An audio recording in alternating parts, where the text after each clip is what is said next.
Pronto. Como eu ia dizendo, então, hoje é o nosso terceiro encontro e último encontro, né, do nosso curso de formação de lideranças sindicais. A gente trabalhou no primeiro encontro a história da Intersindical, né, dos seus 10 anos.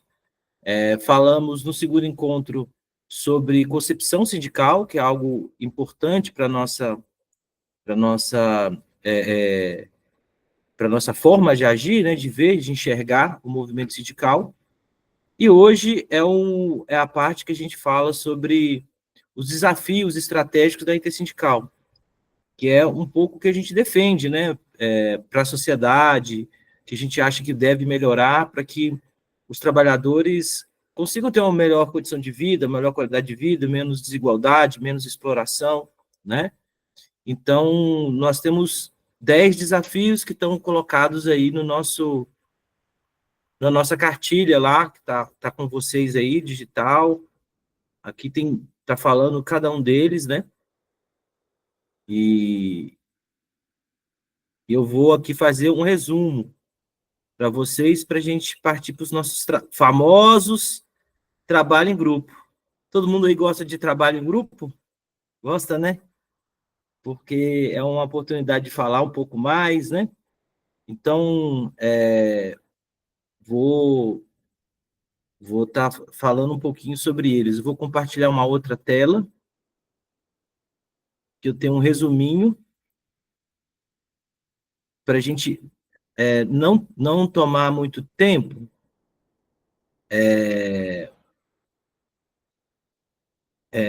Tomar muito tempo, porque hoje é sexta-feira, é mais difícil do povo vir e quem vem de ficar.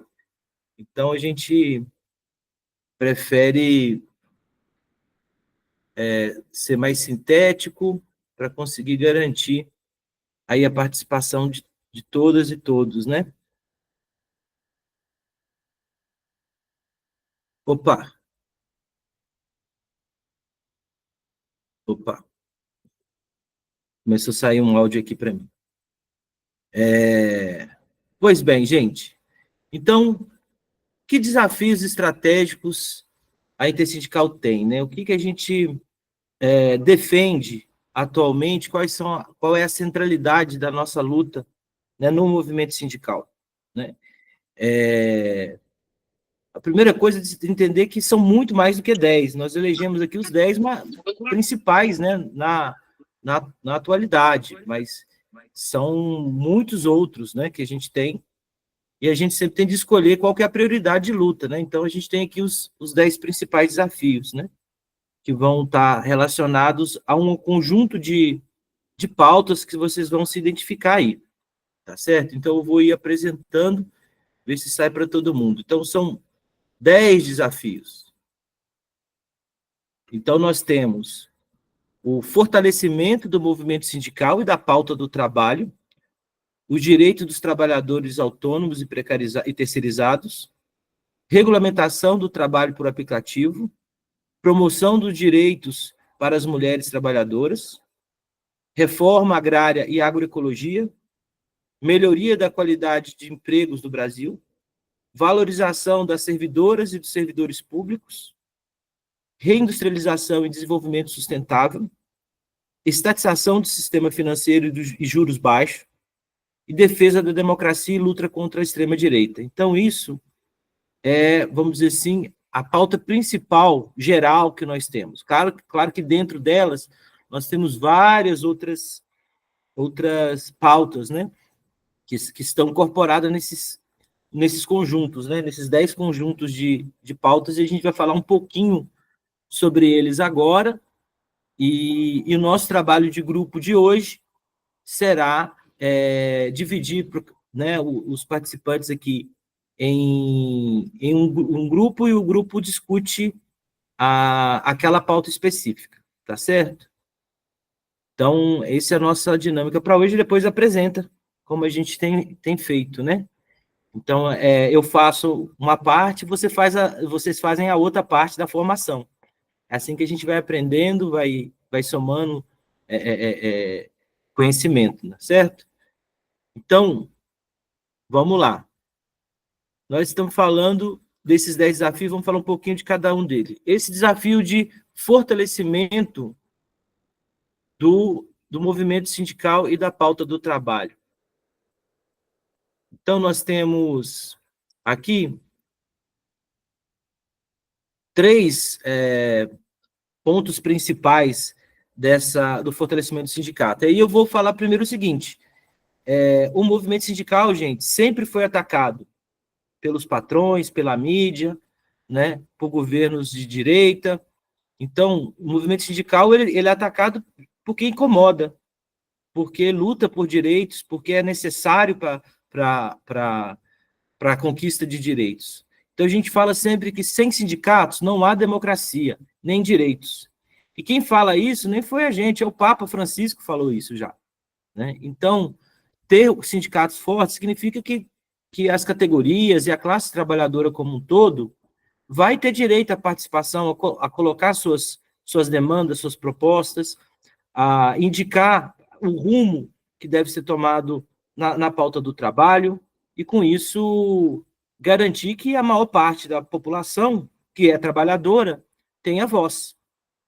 E a gente não fique só dependendo do Congresso Nacional, dos representantes eleitos, né, pela estrutura do Estado, que a gente tenha uma representação, né, que venha da sociedade.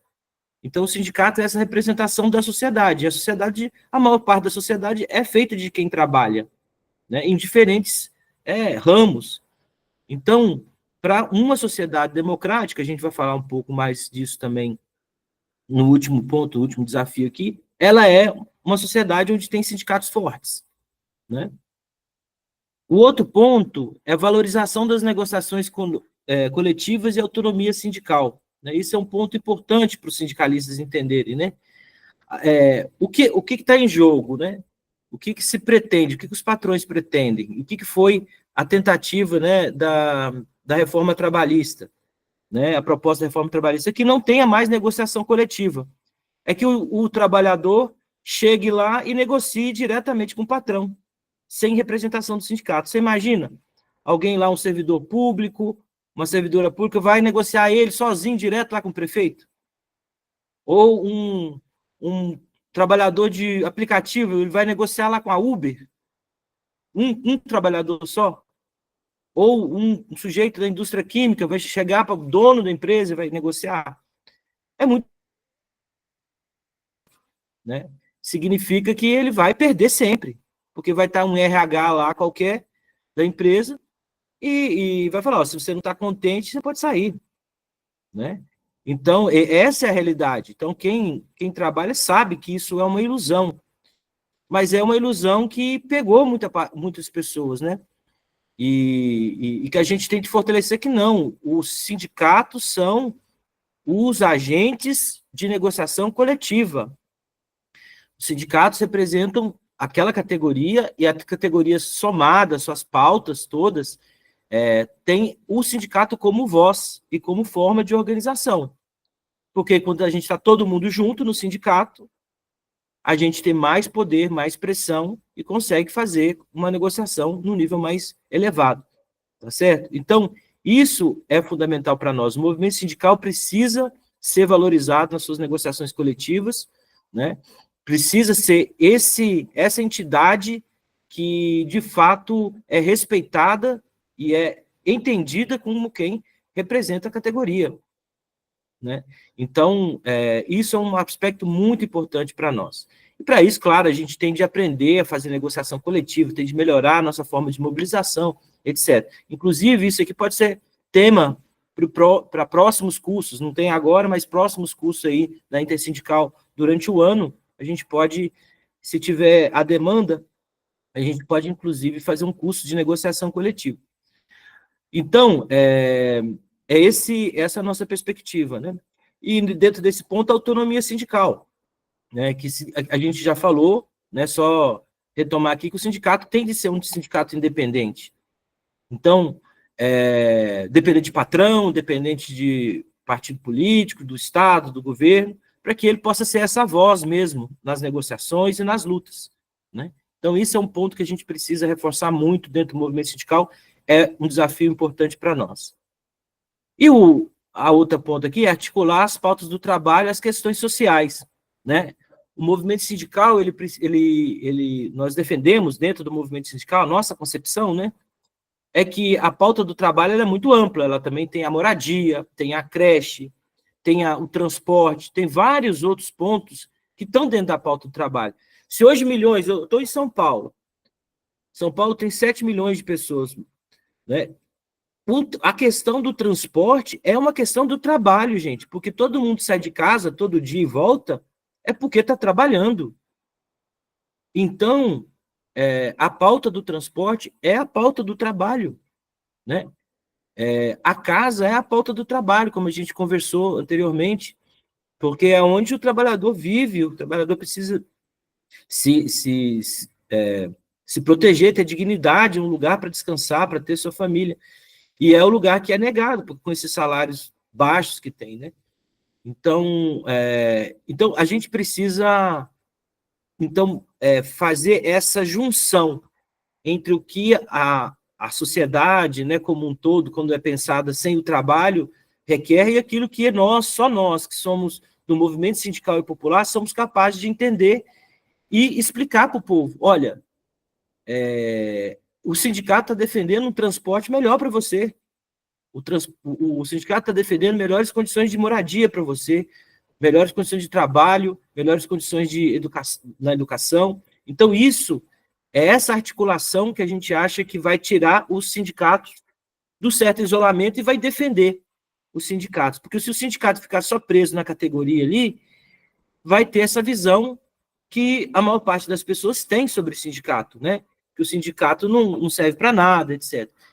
Então, a gente precisa melhorar a visão que se tem sobre o sindicato, falando de outras coisas mais amplas, né? E articulando essas pautas com as pautas sindicais. Então, um sindicato que só fala ali da categoria e só fala nos seus meios de comunicação, nas suas redes sociais, nas suas falas, ele só fala da categoria, ele tem essa fraqueza, porque ele vai ficar isolado do resto do povo. Né? Então, a gente precisa, sim, ter uma visão mais geral para conseguir tirar o sindicato do isolamento, o sindicato que é tão atacado, tá certo? Então, esse é o sentido desse desafio aqui, do fortalecimento do movimento sindical e da pauta do trabalho.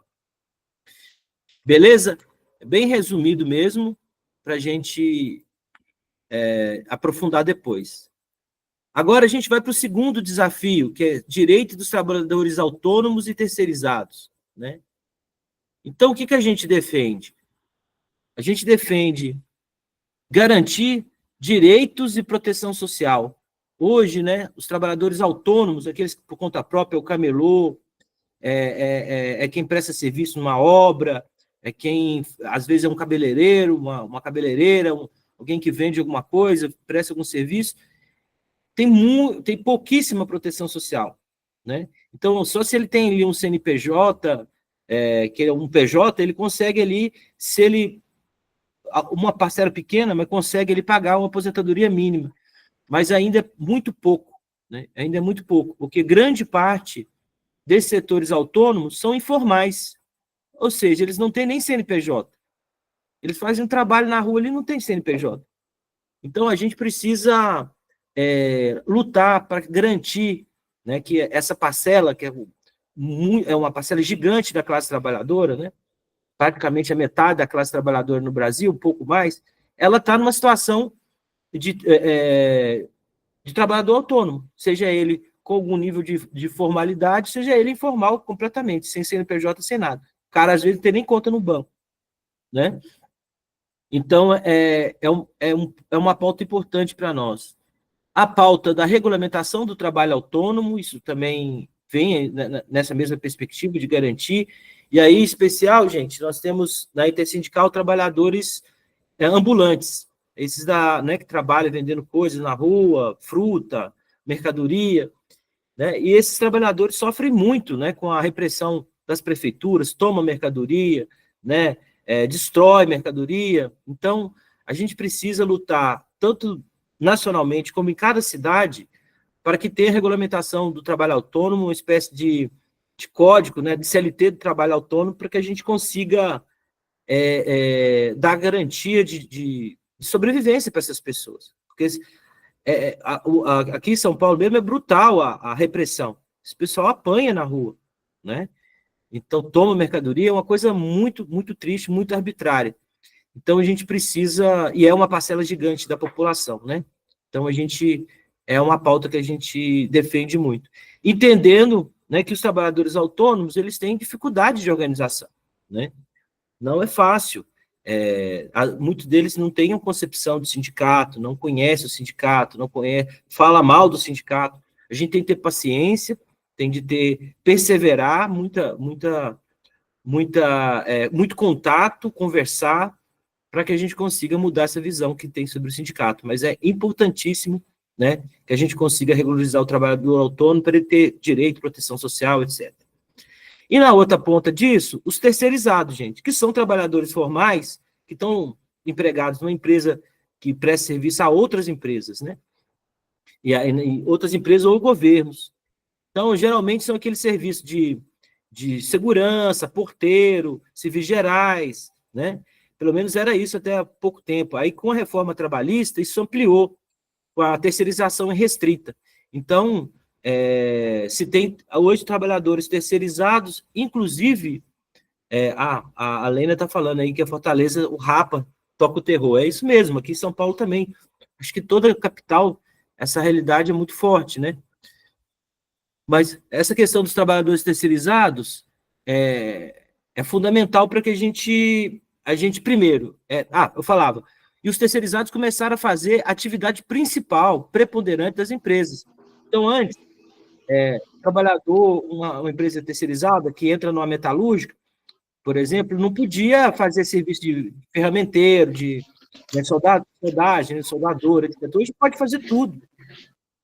Pode fazer tudo. E é um problema sério. Dentro da empresa, um punhado de empresas trabalhando ali dentro daquela mesma empresa, às vezes do mesmo dono, né? E tudo é uma maquiagem para falar, por exemplo, que um trabalhador que está ali numa empresa química não é químico, ele é terceirizado, ou da metalurgia, ou do próprio governo, né, na administração pública. Isso é um negócio muito perigoso, muito brutal, e que atinge muita gente, uma boa parte hoje dos trabalhos são terceirizados, e são trabalhadores que têm muito menos direito, porque têm muito menos estrutura e organização, e não são representados por sindicatos combativos. Então, você tem ali, por exemplo, nos bancos, a gente tem bancário aqui. Os terceirizados dos bancos não têm nem perto os direitos que os bancários têm. Porque os bancários estão lutando e conseguiram vitórias importantes, né, nesses últimos 40 anos de democracia, né? Então, ali tem o ticket, tem plano de saúde, tem um punhado de direitos que foram conquistados com muita greve, com muita batalha. E esses terceirizados não têm, estão dentro do banco. Então, na nossa concepção sindical, o Samuel fala, até para burlar o direito trabalhista. É verdade, não pagam os mesmos valores. É isso mesmo, né? Então, você tem... a terceirização é para burlar direito, gente. É para burlar direito. É para não pagar aquilo que esses trabalhadores necessitam e merecem, né? Então, o que nós defendemos? Nós defendemos um sindicalismo, um sindicato que consiga entender que todo mundo que trabalha dentro de um bancário todo mundo que trabalha dentro de uma empresa química é químico também. E aí tem os mesmos direitos. Então, a gente não pode ter trabalhador de segunda categoria dentro de uma mesma empresa, lado a lado ali. E nós temos de conversar com os nossos companheiros, nossas companheiras, para também ter mais empatia, né, ter mais cuidado, entender que o trabalhador que está ali, que é terceirizado, é um trabalhador que merece respeito, né, que é um companheiro de luta também, né, porque a gente vê muita segregação, muita discriminação. O sujeito lá, um servidor público, às vezes ele não dá nem bom dia para um terceirizado, que está lado a lado com ele ali, né? Quando a gente tem de lutar para o sindicato também representar esse terceirizado, né? para que ele possa ter direito, possa, naquele ambiente de trabalho, ter maior uma igualdade salarial. E boa parte dos terceirizados, gente, a gente sabe, são mulheres. Então, são os que ganham menos, que são mais exploradas, né, no trabalho. Então, a gente precisa ter um olhar para esse problema e a gente conseguir ter medidas para também avançar. Então, é um pouco isso desse segundo desafio, né? Passando para o nosso terceiro desafio, é a regulamentação do trabalho por aplicativo, né? Então, aqui a gente até coloca, a, a, a gente até coloca, ó, nem escravo, nem empresário, direitos trabalhistas garantidos. Então, quem trabalha aí no Uber, na 99, na iFood, em todas as empresas, ele não é empresário. Ele pode até achar que é, mas não é. Não é porque ele não manda nada. Na verdade, é a empresa que manda através do aplicativo, manda ele fazer alguma coisa. E se ele recusar ficar a fazer, inclusive ele é penalizado, né? As empresas falam que não tem responsabilidade, que elas são intermediárias, não é nada. Ela dá nota para os trabalhadores, ela suspende os trabalhadores, ela faz toda a gestão do trabalho. Não tem nenhum retorno, muito trabalho e pouco ganha. É isso mesmo, Paulo. É isso. Então, essas empresas têm de ser responsabilizadas. Eu vou passar agora um vídeo para vocês de uma audiência que teve hoje, que eu e o Mané Gabeira, que está aqui, o companheiro índio, tivemos lá numa reunião, numa audiência pública na Câmara Municipal de São Paulo, que estava debatendo a questão do transporte de pessoas, né, em São Paulo, com o aplicativo. Em outras cidades tem muito isso, né? Já tem os mototáxi e tal, e a Uber, a 99, já tem esse serviço, mas em São Paulo, não. Aí em São Paulo, você teve a liberação desse trabalho agora no janeiro, acho que foi 14 dias, e aí depois foi suspenso. Então, Em São Paulo não tem a regulamentação. Oi, Paulo. Em São Paulo não tem a regulamentação dos moto-Ubers. Isso mesmo. Exatamente, é o que eu estava falando. Tem já os mototáxis, né, uma parte deles já regulamentada, que é uma concessão pública, mas agora é o quê? É o aplicativo, né? É o aplicativo, essa é a questão. Então, nós defendemos jornada de trabalho para que esse pessoal não se mate aí trabalhando 12, 14 horas, um salário mínimo, né, para eles, porque é impressionante, eles ganham uma miséria nos aplicativos. Proteção contra o desligamento arbitrário, né? Então, os aplicativos simplesmente suspendem as pessoas lá, né?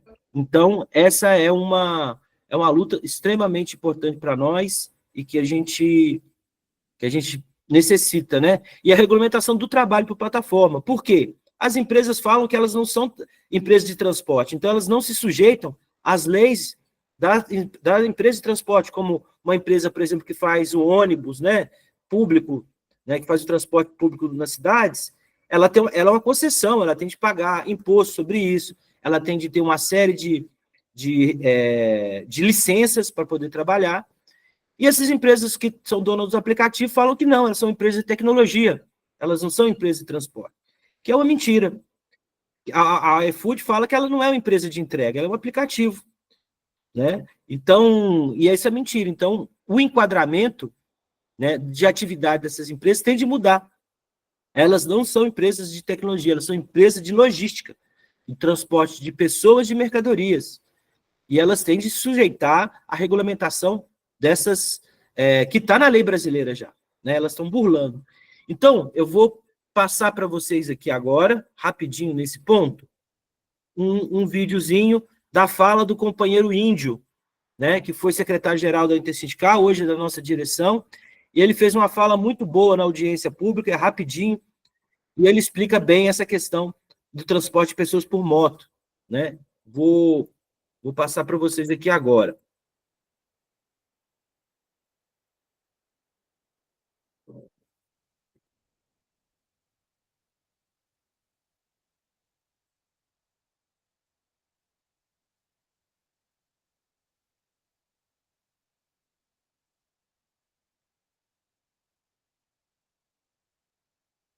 Não sei se está dando aqui. Agora vai.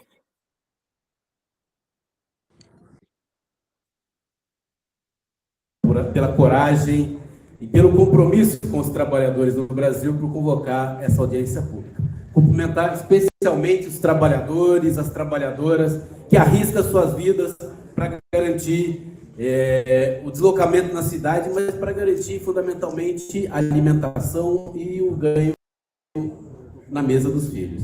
E hoje eu vou até cumprimentar as empresas, a Uber, a 99, aquelas que se utilizam da ditadura do algoritmo para precarizar, para superexplorar, para deixar os trabalhadores na mão quando eles mais precisam, para usar a tecnologia, para enganar os trabalhadores e para mudar as relações de trabalho no Brasil, acabando com os direitos dos trabalhadores. A Uber, a 99, o iFood, essas empresas que se dizem empresa de tecnologia. Elas não são empresa de tecnologia, elas são empresa de transporte de pessoas. E elas têm que ser responsabilizadas pelo transporte de pessoas. E mais do que isso, essas empresas dizem que tem um modelo de negócio que é diferente. O modelo de negócio da Uber, da 99, da iFood é diferente das outras empresas. Sim, pode até ser diferente, mas o modelo de negócio dessas empresas não pode ser biombo, nem salvo-conduto para vilipendiar os direitos sociais e trabalhistas que estão garantidos na Constituição Federal.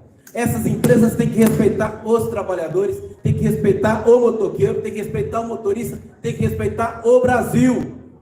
E o prefeito, esse covarde que devia estar aqui, esse covarde que ao invés de cobrar das empresas, vem prender a moto dos trabalhadores, esse prefeito, na verdade, tem que liberar as motos, tem que isentar de multa, e os trabalhadores que ficaram com suas motos apreendidas têm que ser indenizados. A sua moto ficou presa, você tem que ser indenizado. Agora, gente, nós temos que ter clareza aqui. E é muito importante o papel que a Amanda e a bancada do pessoal trouxe aqui. O problema não é apenas o Ricardo Nunes, esse covarde que sempre foge dos problemas da cidade de São Paulo. Os problemas, fundamentalmente, são das empresas, que diz que é uma empresa de tecnologia, mas usa a ditadura do algoritmo apenas para negar direitos sociais, previdenciários daqueles que vivem do trabalho.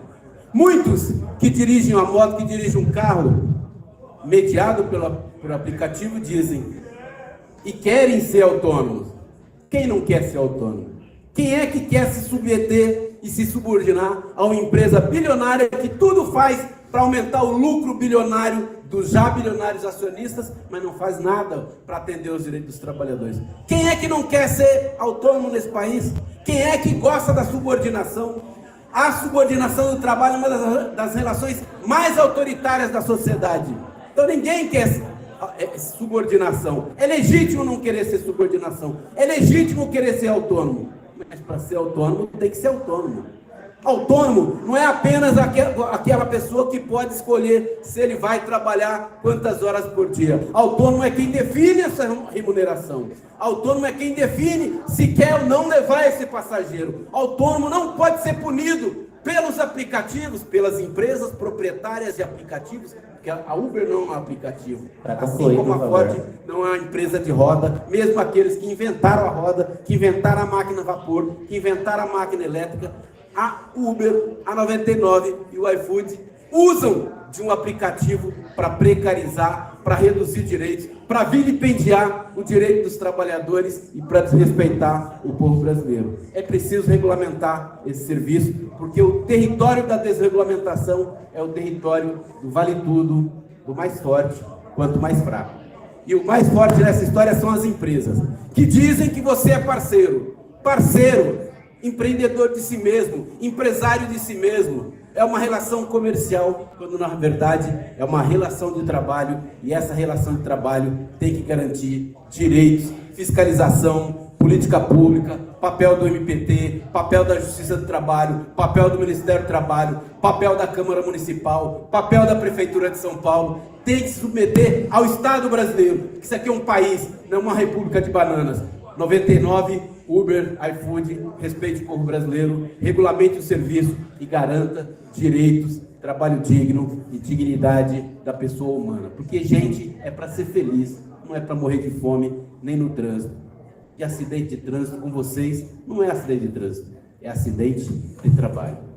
Vamos à luta, vamos garantir direitos, trabalho e condições dignas de vida para todo mundo.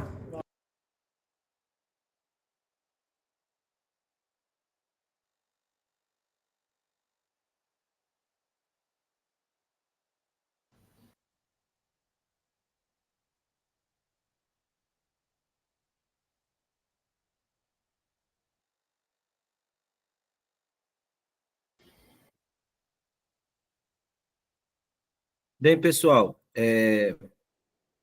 aí gostaram do vídeo do índio? Sobre... Muito bom. Ótima fala, hein? Como Foi sempre, uma ótima o índio fala, é realmente. maravilhoso na fala. Ele, enfim, foi Essa audiência pública, na hora que ele falou, infelizmente, tinha pouca gente. Esse auditório estava lá, estava lotado. Mas ele ficou por último, pelos últimos, aí falou já tinha menos pessoas. Mas é isso, gente. Então, essa é a perspectiva que a gente tem para o trabalho para o aplicativo, né? É um desafio a gente conseguir ter aí uma regulamentação decente.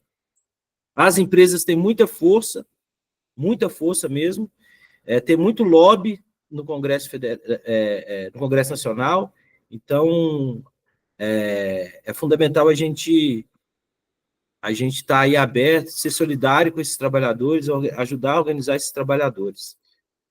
Bem, o nosso próximo ponto, né, nosso próprio desafio aqui estratégico, né, é a promoção dos direitos para as mulheres trabalhadoras, né?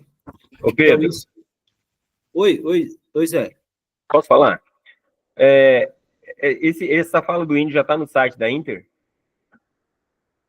Ela está lá no YouTube da Inter. Tá, é importante para nós compartilharmos, porque tem que ser divulgada. Foi muito boa a fala dele, estava bem esvaziada a plenária. Sim, infelizmente foi isso, mas eu acho que o vídeo pode até ter circulado aí nos grupos da Intersindical, mas está lá no YouTube também, da Inter. Maravilha. Para a gente compartilhar, Valeu. é importante isso. Sim, valeu, Beleza, obrigado, Zé. Bem, pessoal, e agora sobre a luta das mulheres, né? Então, a gente tem aqui a promoção dos direitos das mulheres trabalhadoras. Nós temos na nossa central a primeira mulher, né, a dirigir uma central, é algo extremamente importante para nós. E o Felipe já colocou aí no YouTube. Obrigado, Felipe. Valeu. Então, nós temos principalmente 3 grandes pautas, né? Que é a igualdade salarial, licença paternidade adequada, promoção contra o assédio e a violência, né? Mas não são só essas, a gente colocou um exemplo para vocês aqui. Eu vou mostrar para vocês que a Intersindical tem uma cartilha que ela fez, e eu vou deixar salvo para vocês aqui, para vocês darem consultar. Que ela coloca tudo que a Intersindical defende em termos do direito das mulheres trabalhadoras. É uma cartilha que está fazendo bastante sucesso, inclusive, porque não tem nenhum material parecido com esse, né? Então, vou deixar aqui para vocês darem uma olhada, eu vou compartilhar também.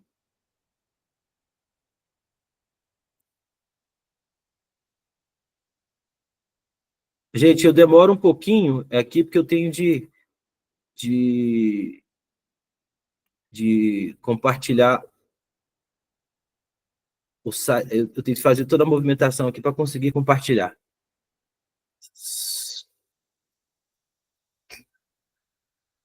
Ó, vai aparecer aí. Pronto, apareceu. Então, essa é a nossa cartilha da Agenda da Mulher Trabalhadora, da Intersindical. Vocês podem baixar ela no botão aqui, baixar a agenda, né, que é Agenda da Mulher Trabalhadora. Aí tem essa frase boa, né, da Angela Davis, você tem que agir como se fosse possível transformar radicalmente o mundo. E você tem de fazer isso o tempo todo. Então, é uma boa citação, né? Você também pode compartilhar o link para distribuir nas redes. E aqui tem a agenda, né? Completa, que é igualdade salarial, trabalho igual para salário igual, aumenta a participação no mercado de trabalho das mulheres, combater a dupla jornada de trabalho feminina, enfrentar a subrepresentação feminina em cargos de liderança, combater o assédio moral e sexual, ampliar a proteção à maternidade, fim da violência doméstica, promoção das políticas ativas de geração de trabalho e renda, ampliar políticas de apoio às trabalhadoras familiares, garantir a efetivação dos direitos das trabalhadoras domésticas, redução da jornada de trabalho, fomento à educação e qualificação profissional, apoio à participação das mulheres, né, nos espaços de decisão, e promover saúde e segurança do trabalho para as mulheres, né? Então, aqui tem todo o texto para você que pode ser... E você pode baixar a cartilha, que é uma espécie de e-book.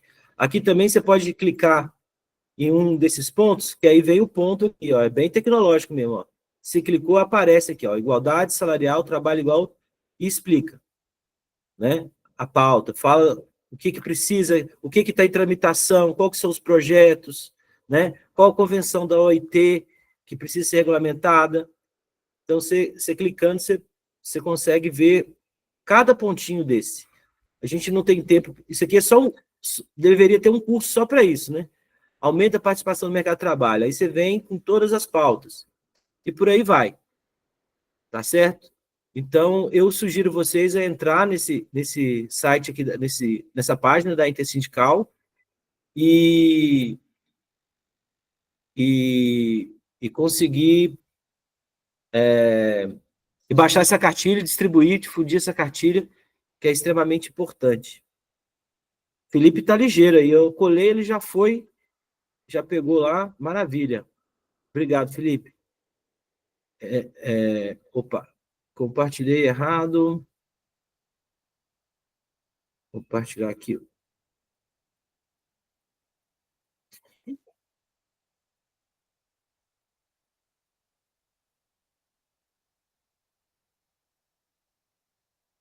Agora vai. Bem, gente, então, eu sugiro aí às companheiras a darem uma olhada nesse material também, a fazer uma roda de conversa nos sindicatos sobre o tema das mulheres. Reforma agrária e agroecologia, outro desafio nosso, garantir trabalho digno e justiça social, né, para os trabalhadores e trabalhadoras sem terra e para a agricultura familiar, e a agroecologia, né, para a segurança alimentar e combate às mudanças climáticas, né? Boa parte do problema climático que nós temos hoje é porque a gente está destruindo nossos biomas, né? Então, só com uma agricultura que seja diferente do modelo do agronegócio é que a gente vai conseguir enfrentar na prática as mudanças climáticas, né? Então, é também pauta do trabalho. Olha que importante. Porque alguém pode perguntar, mas o que a agroecologia tem a ver com o trabalhador? Primeiro que são trabalhadores que fazem a agricultura, né? Não são os burgueses, os patrão que vão lá e plantam, né? São os trabalhadores. E é importante que chegue comida boa na mesa dos trabalhadores, né? Sem veneno, né? Sem agrotóxico. E é importante que o tipo de agricultura ajude a gente a combater esses desastres que estão acontecendo, que são, na verdade, crimes ambientais, como o que aconteceu no Rio Grande do Sul, né, que atinge, gente, é o pobre que é o mais atingido. Agora, aqui no Jardim Pantanal, em São Paulo, está inundado há 3, 4 dias já. E quem mora lá? São pobres, né, são trabalhadores que estão suas casas, perderam tudo. Então, transformar o modelo de produção de alimentos é fundamental, né, para nós. E temos já tecnologia para isso, falta vontade política, regulamentação, incentivo à agricultura familiar, à agroecologia, para a gente poder realmente ter mudanças reais, né, no comportamento do clima, do planeta, que o planeta só está reagindo àquilo que fizeram com ele, né? Bem, isso é uma pauta do movimento sindical. Outro desafio estratégico, melhoria da qualidade dos empregos no Brasil. Mais e melhores empregos. Uso da tecnologia para ampliar a capacidade sem precarizar, né, o trabalho. Reindustrialização com educação, pesquisa e inovação. O que é isso, gente? O que é melhoria dos empregos? Os empregos no Brasil são empregos de baixa remuneração, de baixa qualidade. E aí, por exemplo, você pega os empregos que tem hoje nos países europeus. Boa parte, né? Tirando os empregos dos imigrantes, que eles colocam os imigrantes para fazer os piores empregos, né? Piores trabalhos, menos remunerados. Nós, por exemplo, temos pouca gente com trabalho de alta qualificação, como na tecnologia, na biotecnologia, na farmácia, né, nas indústrias farmacêuticas. Tem pouca gente trabalhando com pesquisa. Então, nós somos um país de mais de 200 milhões de pessoas. Nós temos condições de ter empregos mais qualificados, que são empregos que pagam melhor, que são empregos que usam mais tecnologia. Então, que são mais especializados. Para a gente conseguir melhorar a qualidade dos empregos, a gente tem de capacitar. Então, a gente tem um outro ponto específico para isso, mas a gente defende uma reindustrialização do país que está perdendo suas empresas, perdendo sua indústria, né? A gente tem hoje indústrias importantes, mas que estão sob ataque, como é o caso da Petrobras, sempre querem vender a Petrobras, né? A Eletrobras, enfim, todas essas empresas estatais, que são empresas que remuneram melhor o trabalhador, né? Então, a gente precisa de mais empresas dessas, e não precarizar, privatizar esse tipo de ação, que é a pauta aí da extrema-direita, né? Então, melhoria da qualidade dos empregos no Brasil é fundamental para nós. Valorização dos servidores e das servidoras públicas. Isso aqui é um aspecto também muito importante, gente. Então, a primeira noção é que sem servidores não há política pública. Então, se você tem direito à educação, para você ter direito na prática, para esse direito virar aula, tem de ter um professor, uma professora, uma pedagoga, uma merendeira, né? Alguém para fazer o transporte das crianças, enfim, tem de ter servidor público para que o direito chegue na população. Nós temos direito à saúde. Mas para a saúde sair do papel e ser prática, você tem que ter um servidor lá, uma técnica de enfermagem, um médico, uma enfermeira, enfim, todas essas categorias são fundamentais, né, para a saúde sair do papel e chegar lá a quem precisa. E aí todos os outros direitos, da segurança, né, é o direito. Então, a gente precisa de ter trabalhadores bem remunerados, né? Então, valorização salarial com concurso público, isso é fundamental. Falam que tem muito emprego no Brasil, emprego público no Brasil, isso é uma mentira, tem pouco, a gente tem pouca gente ainda no serviço público, né? Não representa nem 15%, se não me engano, da população, né? Economicamente ativa, quem trabalha. Então, e no país de 200 milhões de pessoas, com as demandas e desigualdades que nós temos, nós precisamos de muito servidor público para dar conta. E o outro ponto é garantir a regulamentação do direito de greve desses servidores, né? Eles são trabalhadores, têm direito a se organizar, a reivindicar melhores condições de trabalho e renda. Então, assim, e hoje você não tem regulamentação. Faz a greve é na marra, né? A greve é ali para... geralmente é judicializada, enfim. Nós temos ainda uma noção muito antissindical para o setor público que a gente precisa combater. Aí, caminhando para o final, nós temos a reindustrialização e desenvolvimento sustentável, e aí a gente defende mesmo que o Brasil tenha um programa industrial avançado. O governo até propôs, né, um plano, mas ainda está muito difícil, porque não tem orçamento, né? O Congresso barra tudo, mas nós temos de reforçar a cadeia agroindustrial sustentável. Então, a gente tem de parar de só exportar os produtos alimentícios, né, brutos, agrícolas brutos. A gente tem de beneficiar esses produtos, né? Para que a gente consiga ter maior valor no mercado e empregar mais gente aqui. Fortalecimento do SUS. Como eu disse, nós temos 200 milhões de pessoas, a gente pode ter uma indústria farmacêutica muito forte, né? Se a gente, e com isso, abastecer o SUS, né? De medicamentos, de insumos, para prestar um serviço adequado, equipamentos, né? Então, quando eu falo indústria farmacêutica, tem os remédios, mas também tem as indústrias de tecnologia, de aparelhos, né? Respiradores, enfim, todos aqueles equipamentos hospitalares que hoje são importados e que a gente tem condição de produzir no Brasil. E com isso a gente fortaleceria o SUS.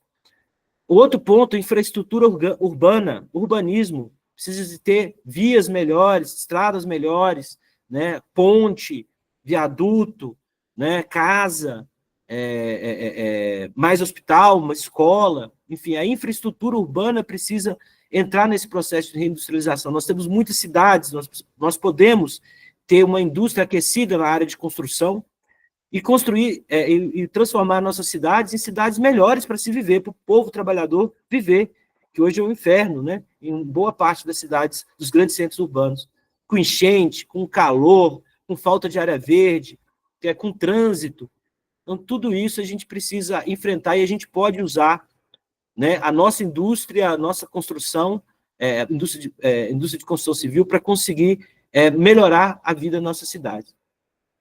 A outra, que tem a ver com aquela qualidade dos trabalhos, né, que eu falei, dos empregos, é a digitalização e a transição energética. A gente precisa de investir em tecnologia e investir em novas fontes de energia. Então, isso é também fonte de emprego. A gente tem que ter empresas de tecnologias, empresas de energia que garantam melhores empregos, né? Como acontece hoje, por exemplo, na Coreia do Sul, no Japão, na China, onde você tem ali um investimento muito alto por parte do Estado para conseguir fazer a modernização da indústria, a modernização do trabalho, né? Para que a gente trabalhe menos e possa ter uma vida melhor.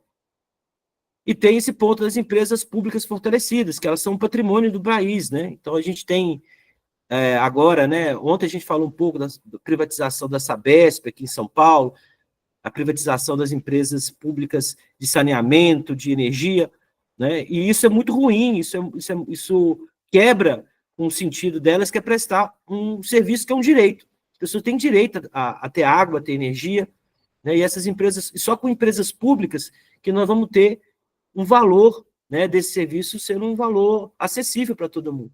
Aqui a Sabesp foi privatizada e a privatização já elevou a conta de energia em 20%.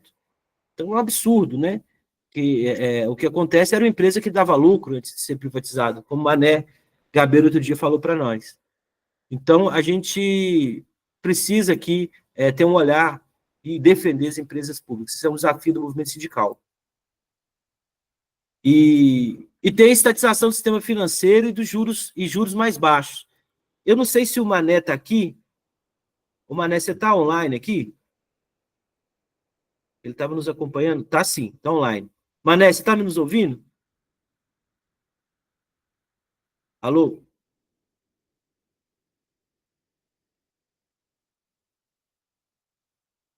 Eu acho que ele não está conseguindo. Eu gostaria que ele explicasse isso, porque ele foi, inclusive, o sujeito que escreveu essa parte da nossa cartilha. Se ele pudesse falar, na hora que ele conseguia ir falar, ele veio. Ô, Mané, se você não estiver conseguindo falar, você sai e volta novamente, que aí pode ajudar, se ele estiver nos ouvindo. Ah, ele saiu. Vamos ver se ele volta, porque ele é o craque nisso aqui. Voltou, Mané? Ou não?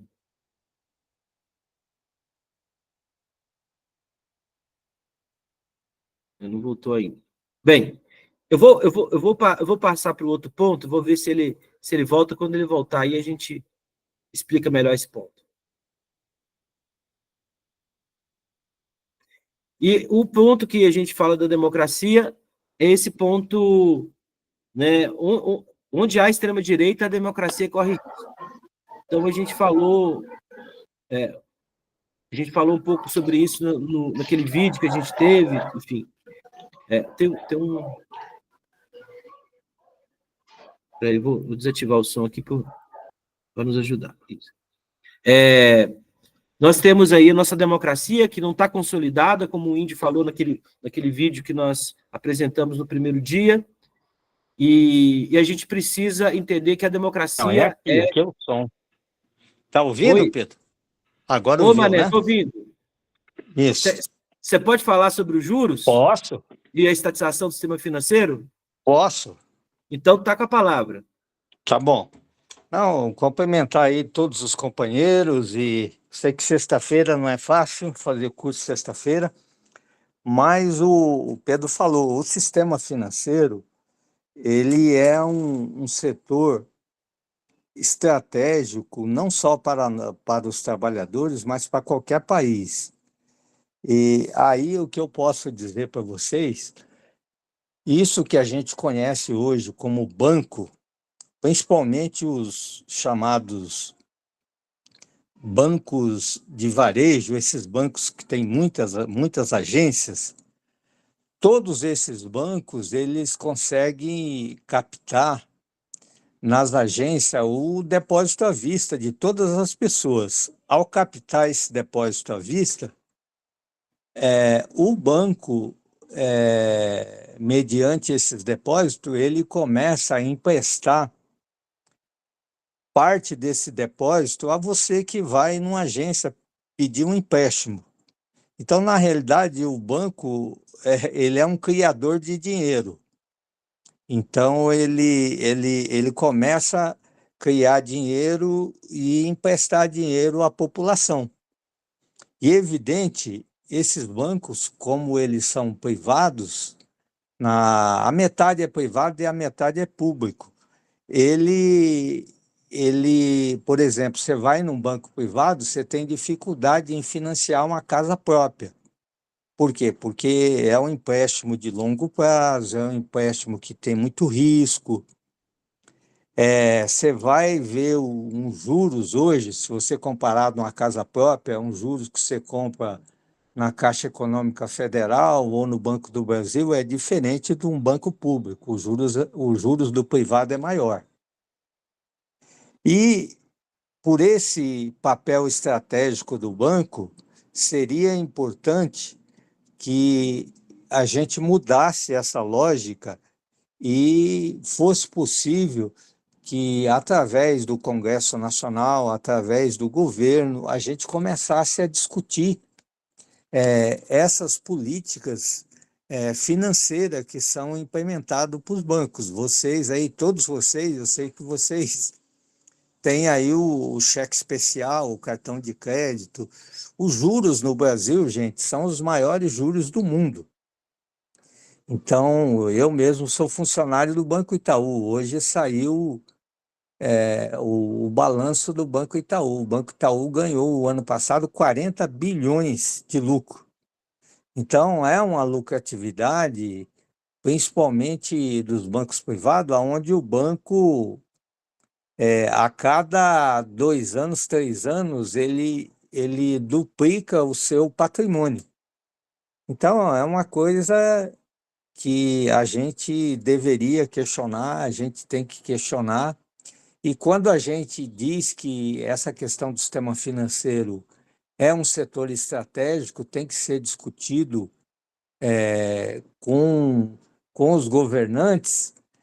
A gente sabe que é um debate difícil, porque os banqueiros são o setor mais rico da sociedade, eles elegem a maioria dos deputados do Congresso, mas é uma bandeira de luta nossa e é uma reivindicação de todos os trabalhadores, porque a gente sabe que a nossa vida está toda impregnada no sistema financeiro, desde o momento que você financia uma casa, que você financia um imóvel, que você tem uma dívida no cartão de crédito, que você paga o juro, isso é a política do sistema financeiro.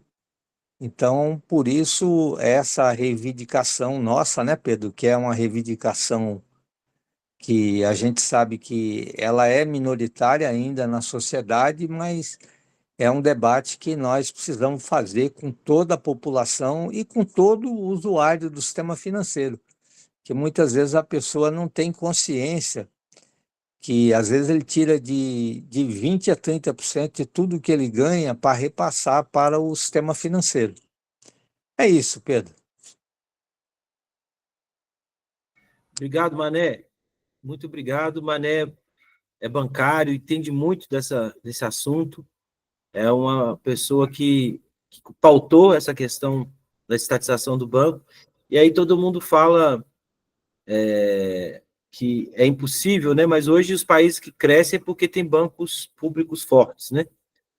Então, país que dá emprego, que consegue ter política econômica mais avançada, progressiva, é quem hoje consegue tem bancos públicos, né, fortes.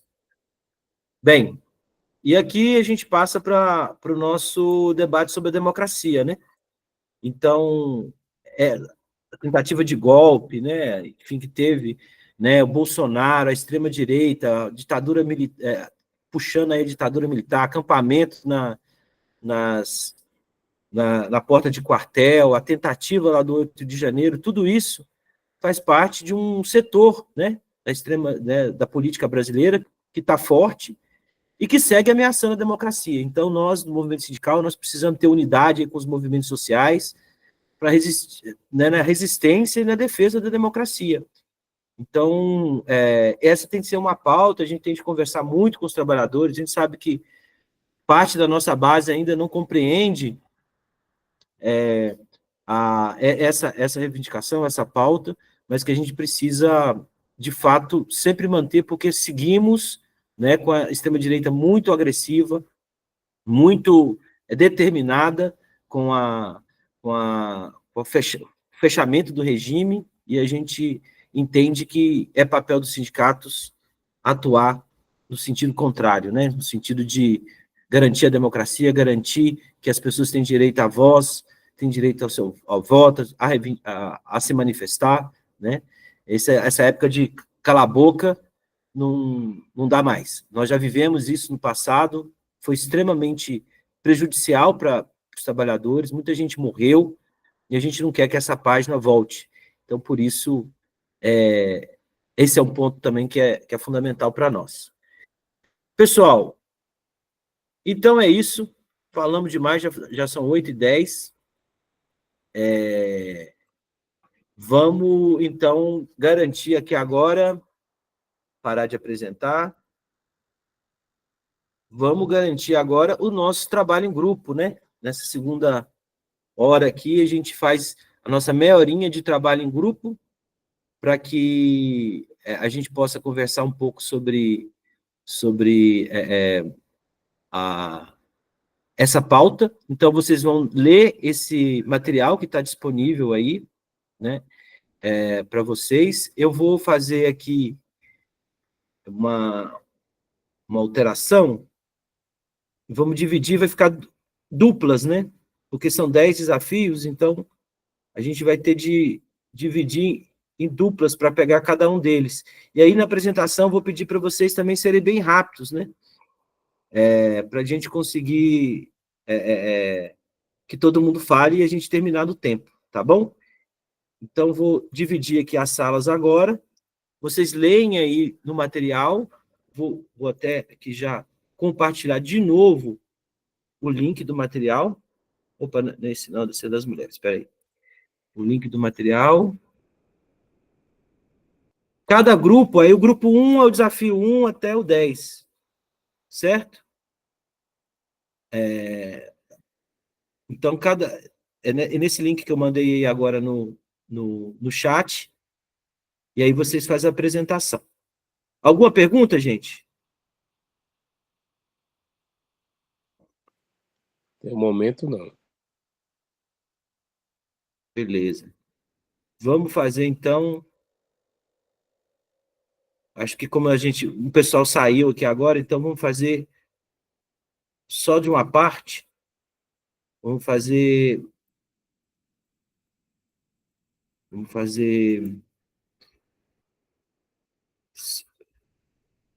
6 grupos. Acho que... Beleza? Então, eu vou colocar o cronômetro de meia hora, tá bom? E aí vocês... Bom, cronômetro, 30 minutos. Ok. Valendo, então. Até daqui a pouco.